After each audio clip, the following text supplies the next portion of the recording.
সবাইকে আরও একবার স্বাগতম জানাচ্ছি ডটলাইন আইটি ইউটিউব চ্যানেলে। আপনাদের সাথে আছে আমি রনি আহমেদ। আশা করছি সকলে ভালো আছেন। আজকে একটা কেস স্টাডি নিয়ে আপনার সামনে হাজির হয়েছি, যেটা হচ্ছে যে আসুসের।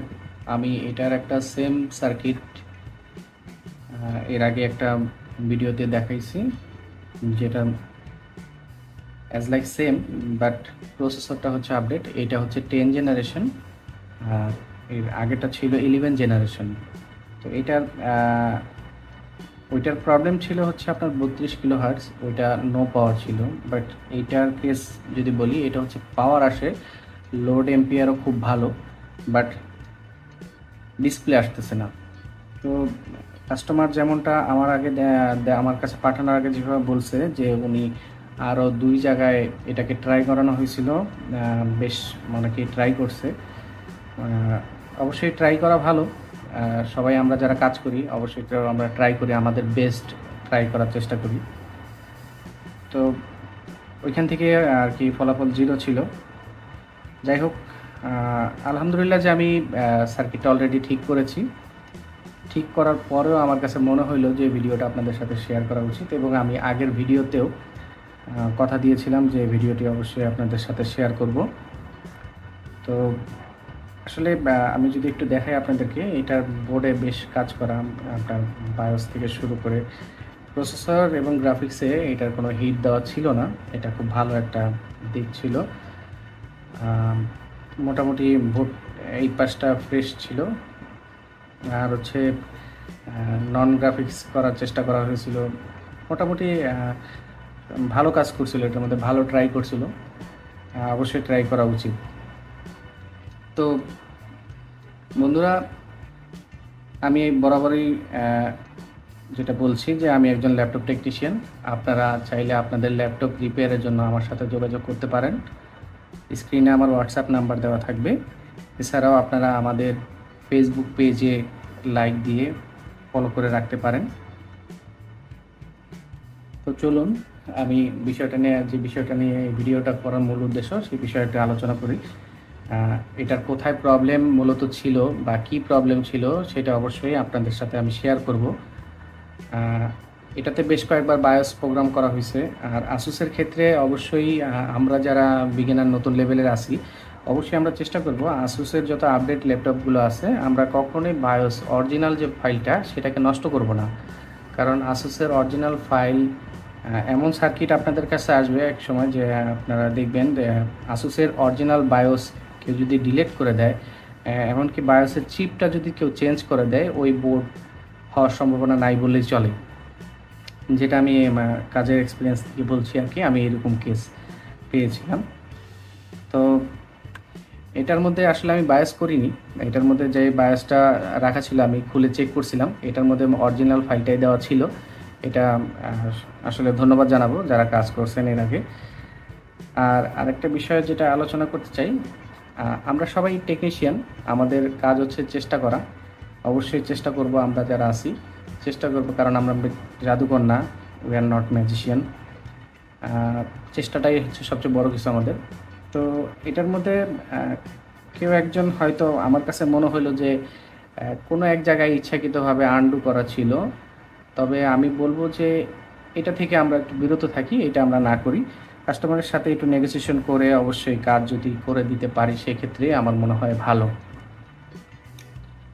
তো এবার আসুন আমি এটাতে আসলে কি করছি, মূলত কি ধরনের বা কি টাইপের কাজ ছিল সেটা যদি আমি আপনাদের সাথে শেয়ার করি। এটা হচ্ছে 10 generation Core i7 processor use করা আছে এটাতে। এটা যখন আমি ডায়াগনোস করি তখন মোটামুটি এর সব ভোল্টেজ এটার মধ্যে অ্যাভেলেবেল ছিল। প্রপারভাবে আমি খুব ঠান্ডা মাথায় আস্তে ধীরে চেক করছি। এটার কন্ট্রোলারে পর্যন্ত পেস্টিং করে হিট দেওয়া ছিল, যে যাই হোক সে বলগুলো ওইভাবে নড়ে নেই। তারপরও এটা আমি যেভাবে চেক করছি সেটা হচ্ছে যে আপনারা দেখতে পাচ্ছেন এইখানে সম্ভবত ওয়াটার ড্যামেজ ছিল আমার কাছে যা মনে হয়।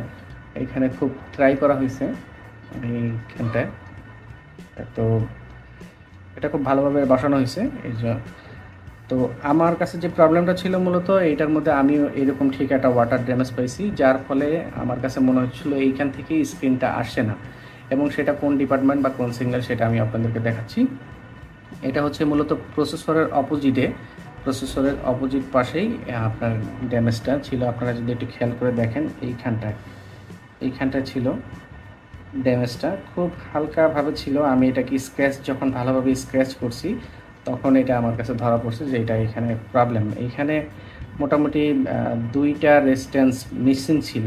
হ্যাঁ, তো এটা কোন সেকশনের রেজিস্ট্যান্স বা এটা কি কাজের সেটা যদি আমি আপনাদেরকে একটু দেখাই, তো তার জন্য আমি একটু আপনাদেরকে স্ক্রিনে নিয়ে যাই। আমার সেখানে আমি বোর্ড ভিউ ওপেন করে রেখেছি। তো এই হচ্ছে এটার বোর্ড ভিউ, যার পার্ট নাম্বার হচ্ছে Asus X421JA 10 জেন 11 জেন। এটা মার্কেটে অ্যাভেলেবেল আছে, আপনারা অবশ্যই কাজ পাবেন আশা করি। আরও এই মডেলটা বেশ সেল হয়েছে এবং খুব ভালো মানের একটা ল্যাপটপ। Asus কোম্পানি বাংলাদেশে অথরাইজ ডিলার হিসেবে গ্লোবাল ইম্পোর্ট করে থাকে। এখানে গ্লোবাল ব্যতীত Asus এখন অন্য কোম্পানিও আপনার ইম্পোর্ট করছে। তো মূল প্রবলেম এখানে যেটা ছিল সেটা হচ্ছে প্রসেসর। আপনারা যদি বটম সাইড দেখেন, এই হচ্ছে প্রসেসর। এই প্রসেসরের ঠিক অপোজিট পাশে এই সেকশনটাতে পানির লিকুইড ড্যামেজ ছিল। ড্যামেজের কারণে এখান থেকে এই একটা এটা না, এই রেজিস্ট্যান্সটা যেটা হচ্ছে R2103 এবং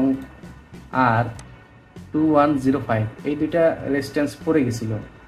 তো আমি এটা যখন ট্র্যাক করে এখানে বুক ভিউতে ওপেন করি, এটা আমি দেখি যে এটা আসলে কোন, এটা হচ্ছে DIMM সিলেক্ট 1 আর হচ্ছে সিলেক্ট 2।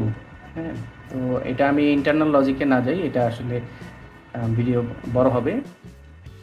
আপনারা যারা কাজ করেন তারা তো অবশ্যই জানেন এই দুইটা সিগন্যালের ইম্পর্টেন্ট কি। এগুলো মূলত দুইটা সিগন্যালকেই পুল ডাউন করা হয়েছে 10 কিলো ওহমসের রেজিস্ট্যান্স দ্বারা। দুইটাই 10 কিলো ওহমসের রেজিস্ট্যান্স। তো আমি এই দুইটা রেজিস্ট্যান্সকে আমি একটা Asus স্ক্র্যাপ বোর্ড থেকে খুঁজে এইখানে বসাই দিছি, এবং বোর্ড আগে তো অনই ছিল, ডিসপ্লে আসতো না, কিন্তু এখন প্রপার ডিসপ্লে আসছে। আমি আপনাদেরকে সেটাও দেখাচ্ছি। আপনারা একটু দেখেন, আমি আপনাদেরকে সেই বিষয়টাও দেখাই দিই। সেটা আসছে স্ক্রিন। মূলত আমরা যদি একটু কেয়ারফুলি কাজ করি তাইলে হয়তো আমাদের মাদারবোর্ড এত বেশি স্ক্র্যাচ করার লাগে না, এর মধ্যে বেশি আমরা একটু খেয়াল করে কাজ করার চেষ্টা করব ইনশাল্লাহ। আর বাকিটা তো আপনারা নিজেরা অনেক ভালো কাজ করেন, অনেকেই অনেক ভালো মানের, আমার চেয়ে অনেক বেটার কাজ করেন, সে বিষয়ে কোনো সন্দেহ নাই। আমি আপনাদেরকে একটু দেখাই যে এটা ডিসপ্লেটার কী অবস্থা।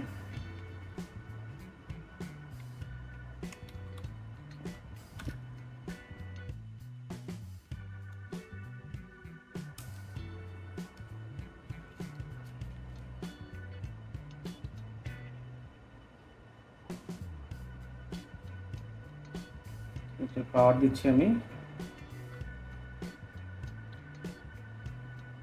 পাওয়ার অন হয়ে গেছে।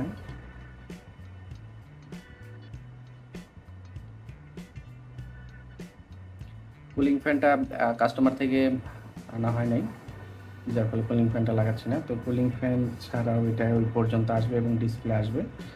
যেহেতু সব কিছু খোলা, একটু ডিসপ্লেটা আসতে একটু সময় নেবে।